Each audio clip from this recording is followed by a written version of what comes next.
কোচবিহার সহ উত্তরবঙ্গের 5 জেলায় বিক্ষিপ্ত বৃষ্টিপাতের সম্ভাবনার কথা জানালো হাওয়া অফিস। আবার আপনাদের জানিয়ে রাখি, কোচবিহার সহ উত্তরের 5 জেলায় বিক্ষিপ্ত বৃষ্টিপাতের সম্ভাবনার কথা শোনালো হাওয়া অফিস।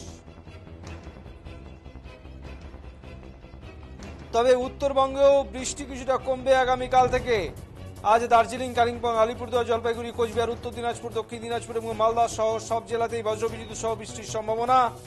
মালদা ও দুই দিনাজপুরে 40 থেকে 50 কিলোমিটার গতিবেগে দমকা ঝোড়ো বাতাস এবং বাকি জেলাতে 30 থেকে 40 কিলোমিটার গতিবেগে দমকা ঝোড়ো বাতাস বইবে, জানালেন আলিপুর আবহাওয়া দপ্তরের প্রাদেশিক অধিকর্তা সোমনাথ দত্ত। তিনি জানান, আগামীকাল থেকে উত্তরবঙ্গের জেলাগুলিতে তাপমাত্রা বাড়বে। তবে দার্জিলিং, কালিম্পং, আলিপুরদুয়ার, কোচবিহার, জলপাইগুড়ি এই 5 জেলাতে বিক্ষিপ্তভাবে বৃষ্টির সম্ভাবনা থাকবে।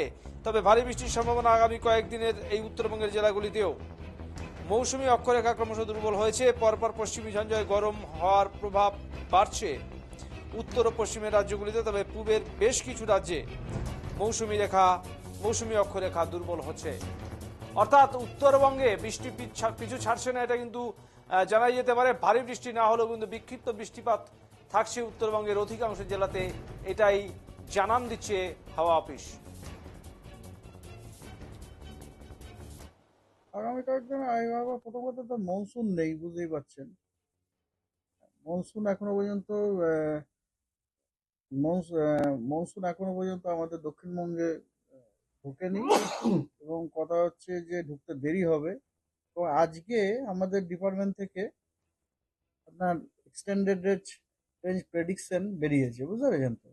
এবং সেই এক্সটেন্ডেড রেঞ্জ প্রেডিকশন অনুযায়ী আপনার এই যে সপ্তাহটা 5 to 12, এই সপ্তাহটাতে পশ্চিমবঙ্গের সব জেলা এবং সিকিম সব কটা জেলাতে বৃষ্টিপাত আপনার স্বাভাবিকের থেকে অনেক কম হওয়ার সম্ভাবনা আছে, বুঝতে পেরেছি। যেমন তার মধ্যে কিছু কিছু জেলাতে তো বৃষ্টিপাত প্রায় নেই দেখাচ্ছে, মানে পশ্চিমের মেনলি জেলাগুলো, বুঝতে পেরেছেন তো। এবং যেহেতু দক্ষিণবঙ্গের সবকটা জেলাতে এখন এই মুহূর্তে সাদারলি উইন্ড আমরা পাচ্ছি না, আমরা actually north westerly and westerly wind. এই জন্যে instead of south easterly wind আর সাদারলি, এই জন্যে এই মুহূর্তে মনসুনকে আমাদের দক্ষিণবঙ্গে আনা সম্ভব হয়নি।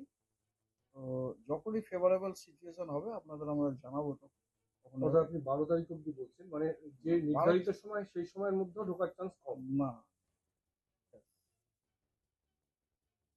এক্স্যাক্টলি 12 তারিখ পর্যন্ত যে আমাদের ফোরকাস্ট দেখাচ্ছে, এই ফোরকাস্ট অনুযায়ী উইক ফ্রম 6, এই 12 তারিখ পর্যন্ত যে উইকটা আজ থেকে শুরু করে, এই উইকে পশ্চিমবঙ্গের সমস্ত জেলাতে বৃষ্টিপাত স্বাভাবিকের থেকে কম, তাপমাত্রা বাড়বে, এক্স্যাক্টলি সো।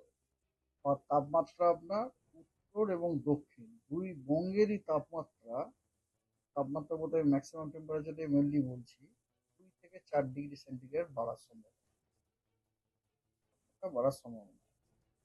এবং হ্যাঁ, তাপমাত্রা বাড়ার সময় হ্যাঁ, তবে মাঝে মাঝে এরকম থান্ডারস্টর্ম ছোটখাটো যেরকম হয় সেরকম হয়ে যেতে পারে, যেমন হলো আর এইটা হচ্ছে ইয়ে। আর আর এই মুহূর্তে কথা হচ্ছে কি, থান্ডারস্টর্ম হওয়ার জন্য কিছু পরিস্থিতি বিরাজমান, মানে সিনপটিক সিচুয়েশন আছে। সেই জন্য পশ্চিমবঙ্গের বিভিন্ন জেলাগুলোতে আমরা থান্ডারস্টর্ম, লাইটনিং এরকম, তারপরে গাস্টি উইন্ড এগুলো আমরা পেতে পারি। ডিটেলসে আমি জানাই আপনাদের। সেটা হচ্ছে যেমন ধরুন আজকে আজকে উত্তরবঙ্গের জেলাগুলোতে মোটামুটি আপনার ফেয়ারলি ওয়াইড স্প্রেড রেন হওয়ার সম্ভাবনা রয়েছে সবকটা জেলাতে, এবং দক্ষিণবঙ্গেরও অনেক জেলাতে ফেয়ারলি ওয়াইড স্প্রেড রেন হওয়ার সম্ভাবনা আছে। এগুলো হচ্ছে মেনলি আপনার বাঁকুড়া, পশ্চিম মেদিনীপুর, পূর্ব মেদিনীপুর, সাউথ এবং নর্থ 24 পরগনা, হাওড়া, হুগলি, কলকাতা অবশ্য, ঠিক আছে। এগুলোতে আমাদের আজকে বৃষ্টি হওয়ার সম্ভাবনা আছে। আর দক্ষিণবঙ্গের বাকি জেলাগুলোতে স্ক্যাটার্ড রেনফল হওয়ার সম্ভাবনা আছে। কিছু কিছু জায়গায় বৃষ্টি আছে, কিছুক্ষণের মধ্যেই আসবে। এগুলো মেনলি এই যে বৃষ্টিগুলো না, এগুলো হচ্ছে সব থান্ডারস্টর্ম রিলেটেড। মানে থান্ডারস্টর্মটা কখন হবে সেটা ঠিক বলা নামপাস মুশকিল ছাড়া আছে। বলা সম্ভব সেটা নয়।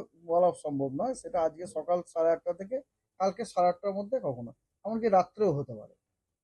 কারণ ওর তো একটা ডেভেলপমেন্টের ওর একটা প্রসেস আছে। থান্ডারস্টর্ম ডেভেলপমেন্টের একটা প্রসেস আছে। যতক্ষণ না ওই ডেভেলপমেন্টের প্রসেসটা কমপ্লিট হবে আপনি থান্ডারস্টর্মটা পাবেন না। এবং গত পরশু দিনে ভয়ঙ্কর রকম হয়েছিল। এই আমাদের আলিপুর অফিসেই হয়েছে। ঠিক আছে? আচ্ছা। আগামীকাল অনেক কমে যাচ্ছে। আগামীকাল পশ্চিমবঙ্গের প্রায় সব জেলাতেই অনলি হালকা বৃষ্টিপাত দু এক জায়গায় বিক্ষিপ্তভাবে হওয়ার সম্ভাবনা আছে, এক্সেপ্ট একদম উত্তরের 5টা জেলা। ওই জেলাতে খালি দ্যাট অলসো স্ক্যাটার্ড রেন। হুম। 7 তারিখে 7 তারিখে একই রকম অবস্থা, বরং 7 তারিখে আপনি বলতে পারেন দক্ষিণবঙ্গের বেশ কিছু জেলাতে শুষ্ক থাকার সম্ভাবনা আছে। সেই জেলাগুলো হচ্ছে আপনার মেনলি সব পশ্চিমের জেলায়, বুঝলেন? যেমন পশ্চিম বর্ধমান, পুরুলিয়া, ঝাড়গ্রাম, পশ্চিম মেদিনীপুর, বাঁকুড়া। এবং পূর্বর দিকে বা সেন্ট্রাল যদি বলেন তাহলে পূর্ব বর্ধমান ও হাওড়া, হুগলি, কলকাতা, এই জেলাগুলোতে বৃষ্টির কোনো সম্ভাবনা নেই। ঠিক আছে? 7 তারিখ 7 তারিখে এই জেলাগুলো মোটামুটি শুষ্ক থাকারই সম্ভাবনা বেশি। এই জেলাগুলো বাদ দিয়ে দক্ষিণবঙ্গের যে জেলাগুলো আছে সেগুলোতে বিক্ষিপ্তভাবে দু এক জায়গায় হালকা বৃষ্টি হতে পারে। ঠিক আছে? ওর কোনো বিরাট বিরাট কিছু প্রভাব পড়বে না, জাস্ট বৃষ্টি হবে ওইটুকুই আর কি।